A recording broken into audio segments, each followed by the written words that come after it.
अस्सलाम वालेकुम दोस्तों, उम्मीद करता हूँ आप सभी लोग खैरियत से होंगे। सऊदी अरब ने जो वीज़ा ब्लॉक किया था, वीज़ा रोक दिया था इंडियन के लिए, उसके रिगार्डिंग ज़रूरी अपडेट है और एक गुड न्यूज़ भी आप कह सकते हैं। और एक और गुड न्यूज़ है, एक ही वीज़ा पे पूरे जीसीसी में घूमने का आपको मौका मिलेगा। वो नए वीज़ा पे जो है उसका समझिए अनकरीब जो है वो शुरू होने वाला है। और ईरान और इजराइल के बीच में चल रहा है जंग के बारे में भी ज़रूरी अपडेट है। सऊदी अरब के भी और ज़रूरी अपडेट है।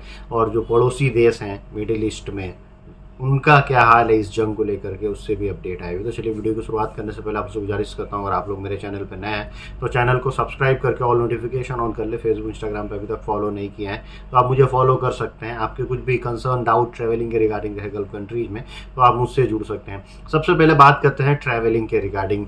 यूएई की तरफ से भी, यूएई में जितने भी एयरपोर्ट्स हैं वहाँ से एडवाइजरी जारी की गई है ट्रैवलिंग के रिगार्डिंग, क्योंकि एयर स्पेस जो है क्लोज है। तो एयर स्पेस के क्लोजर को देखते हुए ईरान, इराक, उसके बाद से अजरबैजान हो या फिर जॉर्डन हो, ये सब एयर स्पेस जो है पूरी तरह से बंद कर दिए गए हैं।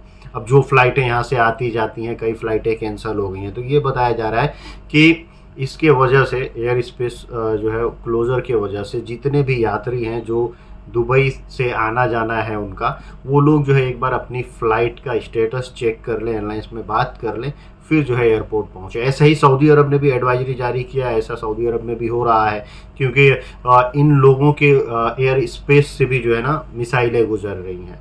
तो इसको लेकर के ये लोग अलर्ट। सऊदी अरब ने बड़ी खुशखबरी दी है 14 देशों को, जिसमें भारत का नाम भी शामिल है। भारत और उसके बाद से पाकिस्तान, बांग्लादेश, इन सब देशों के और भी कुछ देश थे जिनका जो है वीज़ा बंद कर दिया था सऊदी अरब ने। ब्लॉक वीज़ा जो दिया जाता है कंपनीज को, बंद कर दिया गया था। वो जो है अब खुल गया। पूरे जून तक का था, लेकिन अभी फ़िलहाल ये अपडेट आ रही है कि इसको जो है ओपन कर दिया गया है। ब्लॉक वीज़ा क्या होता है? ब्लॉक वीज़ा ये होता है कि कंपनीज़ को जो है, जो वहाँ पे सऊदी अरब में मौसूस है या कंपनी है, उनको मिनिस्ट्री जो है पर्टिकुलर कंट्रीज से कितने आदमी बुलाना है, ऐसे वीज़ा के ब्लॉक उनको दे के रख देती है। फिर उनके पास वीज़ा रहता है कंपनीज के पास, वो जिस जिस देश का वीज़ा रहता है वहाँ पे ऑफिसों से कांटेक्ट करके उनको जो है वो लोग वीज़ा देते हैं, बोलते हैं कि हमको ये कैटेगरी का चाहिए। तो ये ब्लॉक वीज़ा होता है। बाकी जो वीज़ा डोमेस्टिक होते हैं उसमें कोई ब्लॉक लेने की ज़रूरत नहीं। वो लोग एप्लीकेशन डालते हैं कि हमको जो है ये बंदे की ज़रूरत है करके, उनका 1 हफ्ते या 10 दिन में वीज़ा अप्रूव होकर मिल जाता है। वो तो चल रहा था। और पहले से जो वीज़ा थे वो वीज़ा तो अभी स्टैंपिंग हो ही रहे थे और अब ब्लॉक मिलना भी शुरू हो जाएगा। तो इस पे भी जो है काम शुरू हो जाएगा। तो जो भी गैर मुल्की जाना चाह रहे हैं सऊदी अरब काम करने के लिए, उनके लिए जो है ये अच्छी खबर। मिडिल ईस्ट की शेंगेन स्टाइल वीज़ा जो है वो शुरू होने वाली है पूरे जीसीसी में। जीसीसी में 6 देश आते हैं, यानी एक वीज़ा आप लेंगे तो पूरे 6 देश में आप घूम सकेंगे, कोई टेंशन नहीं है। इसको जो है अप्रूव्ड कर दिया गया है, टूरिस्ट वीज़ा होगा ये। अब बहुत ही जल्दी इसको रोल आउट भी कर दिया जाएगा। ये जो है सेम बहुत दिनों पहले से बात चल रही थी कि जैसे जीसीसी एक यूनियन है, वैसे ही जो है एक यूनियन, यूरोपियन यूनियन भी है। तो उसमें शेंगेन वीज़ा लेते हैं, पूरे यूरोपियन यूनियन में आप घूम सकते हैं 28-29 देश, कहीं की फिर दूसरे जगह की वीज़ा लेने की ज़रूरत नहीं। वैसे ही सेम की ये लोग पहले से ही बात करते आ रहे थे। अब जो है पूरा अप्रूवल मिल चुका है कि आप एक ही सिंगल वीज़ा लीजिए और पूरे जीसीसी में जब मर्जी चले जाइए, जब तक वो वीज़ा वैलिड है, टूरिस्ट वीज़ा। तो ये कहीं ना कहीं काफ़ी जो है अच्छी खबर है उन लोगों के लिए जिनके रिश्तेदार भी गल्फ़ कंट्रीज़ में रहते हैं। वहाँ भी वो घूम सकते हैं, एक्सप्लोर भी कर सकते हैं और उसके बाद से आराम से सऊदी अरब जाना आसान हो जाएगा फिर, कि चलो उम्रा कर लिए, घूम लिए, फिर लिए, रुक लिए वहाँ भी। सिविल डिफेंस, सऊदी अरब के सिविल डिफेंस के द्वारा एक जो है ताज़ा अपडेट लोगों को निकाल के दिया गया। बहुत पहले से दिया जा रहा है लेकिन फिर दिया गया है, क्योंकि जो है इसमें बहुत सारे ऐसे जगह देखे गए हैं जहाँ पे गाड़ियों में अचानक आग लग गया है। आग लगने का रीज़न यही था कि उन गाड़ियों में कुछ ऐसे प्रोडक्ट छोड़ दिए जाते थे और हीट ज़्यादा है, ऊपर से हीट पड़ती थी तो उसमें ब्लास्ट होता था या आग लगती थी। अब ये बताया जा रहा है कि अपनी गाड़ियों में कुछ चीज़ें ऐसी हैं जिनको आप न रखें, जैसे पोर्टेबल चार्जर वगैरह हो या फ़ोन के बैटरीज हो, वो मत रखिए। गैस सिलेंडर मत रखिए और सिगरेट के लाइटर्स जो होते हैं ना, लाइटर जलाने के लिए, वो मत रखिए, वो भी फ्लेमेबल होता है। सैनिटाइज़र वगैरह जो होते हैं वो भी फ्लेमेबल होते हैं, वो भी नहीं रखिए, जो हैंड सैनिटाइज़र होते हैं। और परफ्यूम की बॉटल वो भी फ्लेमेबल ही होते हैं। तो इन सब चीज़ों के वजह से जो है आग लग जा रही है। लैपटॉप वगैरह भी इसमें आता है जिसमें बैटरी रहती है, चाहे पावर बैंक हो या मोबाइल फ़ोन भी अगर आप छोड़ देते हैं, वो भी नहीं छोड़ना चाहिए। इससे क्या होता है कि ब्लास्ट होने का चांसेस ज़्यादा रहता है। गाड़ियाँ खुले में खड़ी रहती हैं, धूप का टेम्परेचर बहुत हाई है, 50 डिग्री तक है सऊदी अरब में कई जगहों पे, तो उससे जो है गाड़ियों में ब्लास्ट। यातायात उल्लंघन में जो है वायलेशन में लगभग 3700 बाइक को एक हफ्ते में पकड़ा गया है, जब्त किया गया है, और सबसे ज़्यादा बाइक 2024 बाइक जो है वो खाली रियाद से पकड़ी गई हैं। तो ये कौन होंगे? गैर मुल्की जो डिलीवरी बॉयज़ का काम करते हैं बाइक से, वही लोग इसमें ज़्यादा होते हैं, मैक्सिमम वही होते हैं जो पकड़े जाते हैं, वायलेशन करते हैं। तो आप जब भी बाइक राइडिंग का काम कर रहे हैं, वहाँ पे डिलीवरी बॉय का काम कर रहे हैं, बाइक से आना जाना है, तो वहाँ के ट्रैफिक नियमों को सीखें, समझें और उसका पालन करें। दोस्तों, अब बात करते हैं इजराइल ईरान के बीच में चल रहे कॉन्फ्लिक्ट और ख़तरनाक वार के बारे में, जिसमें इजरायली मीडिया ने यह दावा किया है कि हमारे ऊपर जो है फ़ोन, जो सेल फोन्स होते हैं, साइबर अटैक ईरान की तरफ से किया जा सकता है। इसका इन्होंने बड़ा दावा किया है।